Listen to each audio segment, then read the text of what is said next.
समाज का काम है आपको बर्बाद करना और भटकाना। अगर आपका कोई शुभचिंतक है तो वो है माँ बाप।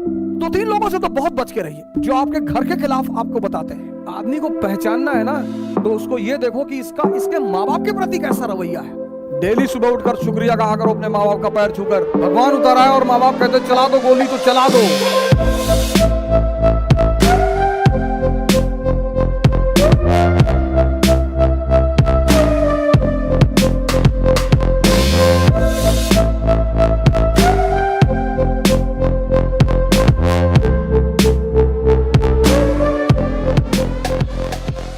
समाज का काम है आपको बर्बाद करना और भटकाना।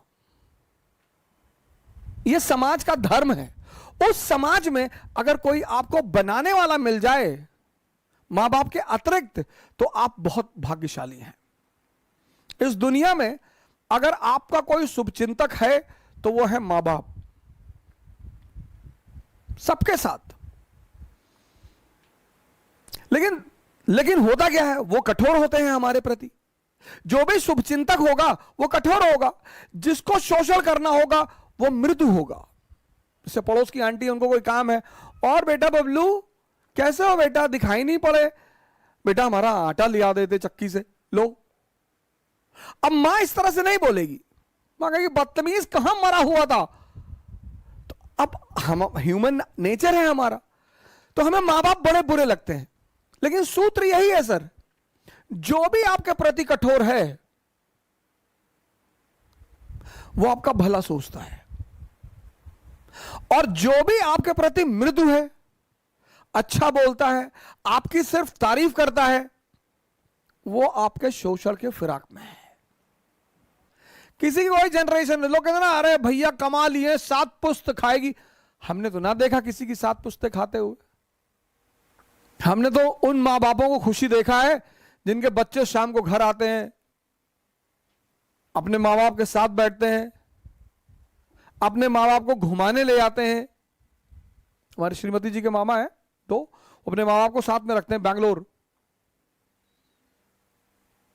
उनके मां बाप से ज्यादा धनी आदमी कौन है सर इस संसार में, जिसकी बुजुर्गियत में बच्चे मोहब्बत करें। छोड़ दें सारी दुनिया किसी के लिए, यह मुनासिब नहीं महत्वाकांक्षी लोगों के लिए। भाई माँ बाप तो वही है ना, उनसे ज्यादा प्रेम कौन करेगा। हाँ, वो अगर आपको छोड़ दें तो चिंता का विषय है सर, तब तो दुखी होने का विषय है सर।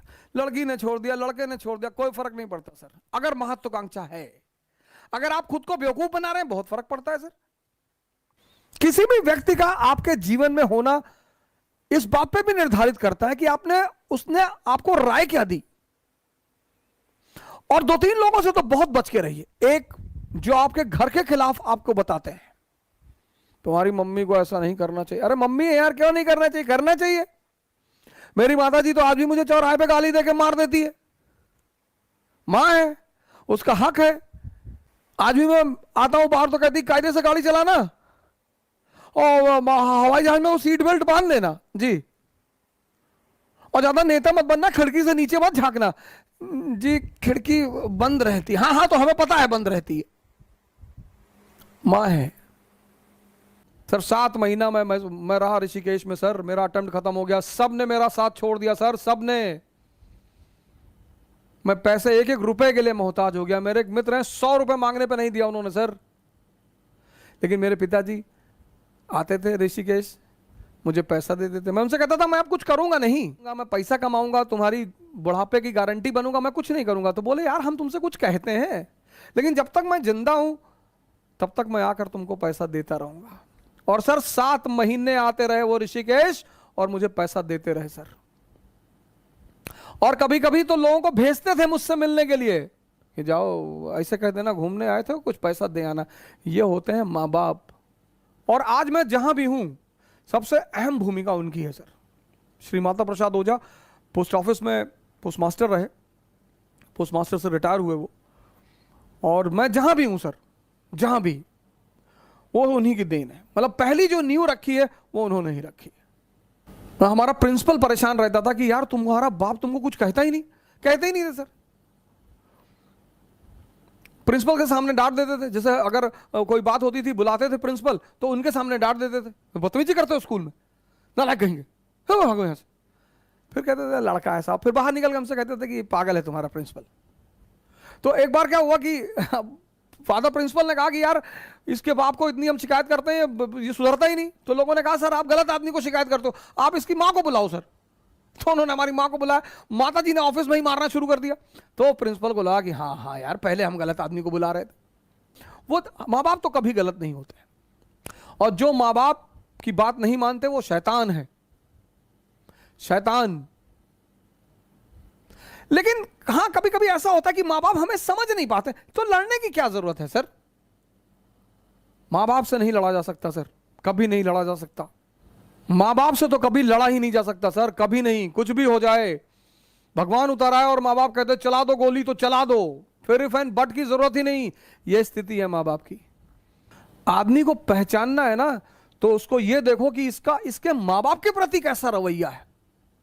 अगर वो अपने माँ बाप को भगवान मानता है तो आपके प्रति ईमानदार रहेगा सर, हमेशा। हाँ लेकिन कभी कभी ऐसा भी होता है, यह भी मैं मानता हूं कि कभी कभी माँ बाप भी हमको समझ नहीं पाते हैं, तो कोई बड़ी बात नहीं है सर, उसमें झगड़ा करने का, उनसे बगावत करने की कोई जरूरत नहीं है। जो भी आपके ऊपर खर्चा करेगा वो उसकी कीमत वसूल करेगा, माँ बाप के अलावा। क्यों परेशान कर रहे हो माँ बाप को अपने? क्यों कर रहे हो परेशान? हमको बाइक दिला दो, हमको ये दिला दो, पढ़ा रहे हैं कम है? डेली सुबह उठकर शुक्रिया कहा करो अपने माँ बाप का पैर छूकर कि यार खिला रहे हो, यही बड़ी बात है। कोई दूसरा खिलाएगा चमड़ी उतार लेगा तुम्हारी।